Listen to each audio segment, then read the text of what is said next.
Hello, my name is Anna Broder, and today I will be talking about women's representation in the Italian Renaissance. So, for my theme, I chose to talk about women's representation in the Decameron novellas and how it connects to how they were treated during the Renaissance time period. Women were often seen as inferior to men, leading them to have less rights and experiencing constant misogyny. It shows through the Decameron through multiple short stories where the female characters are objectified and shown to have little to no control over their life. The novellas I will be discussing today is the fourth story, fourth day fifth story, fourth day first story, and the 10th day 10th story. So, just a little background on the Italian Renaissance. The Italian Renaissance was a period in Italian history covering the 15th and 16th centuries. The period is known for the initial development of the broader Renaissance culture that speaks across Europe and marked the transition from the Middle Ages to modernity. The word Renaissance means rebirth, so this time period represents a change from the Middle Ages, which was the era previous to the Renaissance. This rebirth was shown through cultural, artistic, political, and economic developments. And throughout history, no art movement has had an impact as profound as Italian Renaissance art. The role of women in the Renaissance. So, even though the Renaissance is considered a period of universal rebirth, the role of women in the Italian Renaissance did not change too drastically compared with the Middle Ages. This rebirth didn't seem to touch the status of women that much, as their rights remained still few for contemporary standards. Social status had a large impact on a woman's livelihood. So, if the woman was of lower class, she would most likely be spending her time working in the fields with her husband and then taking care of the household, meaning cooking, cleaning, taking care of the children. If they were middle class, they were most likely wives of like middle class merchants, and they would help run the business with their husbands, but they would also be taking care of the house. And if they were of high status, their life would revolve solely around the household, filling their time with activities related to domestic life, such as sewing, entertaining, and cooking.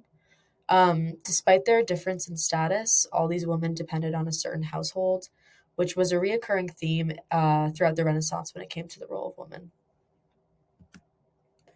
So, significant women in the Italian Renaissance. The majority of the Renaissance is dominated by tales of famous men and their inventions, discoveries, and creations. Historical inquiry regarding Renaissance often overlooks women in the Renaissance and what they contributed to the time period. So I just wanted to take the time to discuss a couple women who I researched and found were influential to the time period and highlight some of their accomplishments. So Christine de Pisan was born in Venice, Italy, and she was the first professional female writer in Europe. She was a pro feminist who attacked misogyny and defended women at the time when the concept of feminism still did not yet exist. She spent most of her life living in France, and like many girls at the time, didn't receive a formal education. She married at 15, but unfortunately, her husband passed away at 25. At the time, they had three small children, so she had to find a way to provide for the family now that the husband wasn't there helping and bringing money in. So she took up writing, which was typically a more masculine path at the time. And she began writing poems initially about her husband and his death, but over time she started to focus more on topics that advocated for women's rights. Her books were revolutionary in the time and putting forward ideas about women and femininity that were incredibly progressive for a society that had consistently degraded and dismissed women. Her work today offers a really unique historical insight into how women in the Middle Ages were perceived by men and criticizes the patriarchy that still has resonance today. This is just some some paintings of her. And then the second woman I researched who seemed to have an influence on the time period was Lavinia Fontana. I actually had previously learned about her for an assignment for the Renaissance class, which was on female artists. But I just wanted to research her a little bit more because I found her really interesting. So she was regarded as the first female career artist in Western Europe, and she relied on commissions for her income. She was married and she did have 11 children. And throughout all of this, she continued to paint countless paintings that are still significant to the Renaissance today. Her husband actually acted as her assistant and took care of the children and household while she was working and painting and providing for the family, which I found was really interesting because it definitely wasn't the typical dynamic that families would have during this time period.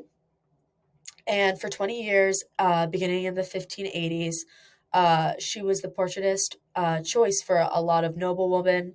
And she also painted important individuals connected to the University of Bologna. Her fame also spread to Europe, to Rome, where she became a portraitist at the court for Pope Paul V, and she was a recipient of numerous honors and awards. So on the left is a self portrait that she painted herself, and the other two on the right are just some other portraits she did of other people. Okay, so on to the Decameron. So it's a series of short stories published around 1350 by Giovanni Boccaccio. The book contains over 100 tales, all involving different characters and covering different themes such as romance, humor, heartbreak, lies, and deceit, friendship, religion, and so much more. Personally, I really enjoyed reading the tales in the Decameron because it was just so different from the literature I'm used to reading in school. A lot of the tales made me laugh, but I also loved how some of them would be serious and showed some serious lessons. What stood out to me the most from these stories, though, was the way that female characters were represented and portrayed. So, the first novella I wanted to talk about is The First Day Fourth story. This story is talking about a rebellious young monk who meets a beautiful peasant girl and convinces her to come back to his cell. This is against the rules as a monk. So he actually gets caught by the abbot, but doesn't know that the abbot uh, heard what he heard. So the young monk leaves the room um, while the girl is still in there, and the abbot comes in and catches the girl. His initial plan was to punish the young monk for breaking the rules, but after examination, he notices that she's really pretty and tries to sleep with her as well. Um, so, one quote by Boccaccio is: on reflecting that she might be a respectable woman or the daughter of some man of influence, not wishing to make the mistake of putting such a lady to shame. So, this quote is talking about how the abbot is thinking maybe he shouldn't bring all the other monks in there to humiliate the girl and the young monk for what they did. Not because he was necessarily concerned about the girl's well being and embarrassing the girl, but he was actually just thinking about maybe she was the daughter of a man of great importance or of high social status, and was more worried about causing shame to the father than actually the daughter who would be embarrassed by it, which definitely just reflects the misogyny behind this abbot's thinking, because he really just sees the young peasant girl as an object and thinks of her father as higher up than her. Boccaccio also writes, well, well, why not enjoy myself a little when I have the opportunity? After all, I can have my fill of sorrow and afflictions whenever I like. This is a fine looking wench, and not a living soul knows she's here. So this is when the abbot is starting to consider maybe trying to sleep with the girl. But as you can see in this quote, he has no regard to the peasant girl's feelings at all. He really is just thinking about himself, which I feel like definitely reflects a lot about how physical relations came about during this time period. Um, it was definitely more up to the men to decide if they wanted to sleep with a girl or not, and whether or not the girl was comfortable or whether or not she felt the same way, um, which is definitely just a really sad thing because the women never really have a say in the actions that they go through. Um, So my next novella is The Fourth Day, Fifth Story, and it's about Lisabetta. She has three older brothers and falls in love with a man named Lorenzo who works for the brothers. Once the brothers find out that they fell in love and have been meeting up, they actually take Lorenzo and murder him. Lisabetta soon finds out about this because she has a dream of the killing, and she goes and finds her lover's corpse, cuts off his head, and buries it in a pot of soil with a basil plant on top. Lisabetta then becomes extremely attached to the plant since it's all she has left of her lover, and her brothers soon notice and take the plant away from her. All of this pain actually eventually causes Lisabetta to die from heartbreak. Um, this novella really shows how much power men of the family would hold over their females. This wasn't even Lisabetta's father, but it was her brothers who felt so strongly that Lisabetta shouldn't be dating this man that they went out and killed him without any regard to Lisabetta's feelings. And not only did they hurt Lisabetta once by killing him, but they take him away from her a second time through the plant. So after he had been killed, Lisabetta grew really attached to this plant because it's all she had left.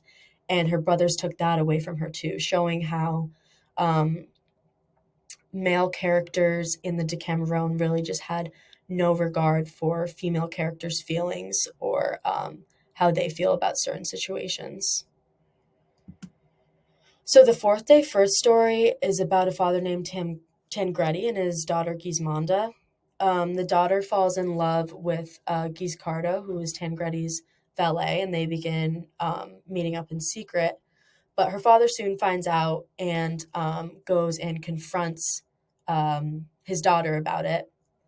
Um, After she finds out she's been caught, she takes responsibility for her choices and really goes on a really thorough argument for many pages in the Decameron, talking about how she can make her own decisions, she's her own person, and how she's taking responsibility for her actions. She feels as though she is just as guilty as Guscardo is in this situation, and that if her father's going to kill Guscardo, he should also kill her. And then after that, she threatens that if her father kills him, she will kill herself. Um, Boccaccio writes, although Tancredi knew that his daughter had a will of iron, he doubted her resolve and translate her words into action. So this shows how Tancredi really just didn't believe anything that Gismonda said and had no regard for how strongly she felt about the situation. She went on and killed Guscardo anyways, and because of that, Gismonda did end up committing suicide and dying as well. So I think this story really just shows how male characters would really underestimate the female characters for their strength and their perseverance on certain topics. I think it's also just really sad because it shows how much Gismonda cared about Guscardo, but um, her father just had too much power and was able to pretty much control anything in her life and take away her lover. And the last novella I'm going to be talking about is The 10th Day, 10th Story. This one follows a man named Guillettieri, and he has to find a woman to marry.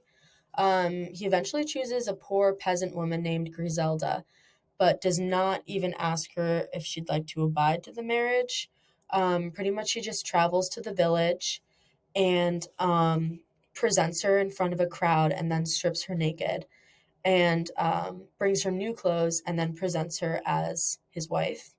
Boccaccio writes, gentlemen, this is the woman I intend to marry, provided she will have me as her husband. Then turning to Griselda, who was so embarrassed that she hardly knew where to look, he said, Griselda, will you have me as your wedded husband? So in this quote, he's basically pressuring Griselda into this marriage. He has no sympathy for Griselda and whether or not she feels comfortable and treats her like a possession by stripping her naked in front of everyone and then redressing her, I think, symbolizes him like claiming his territory.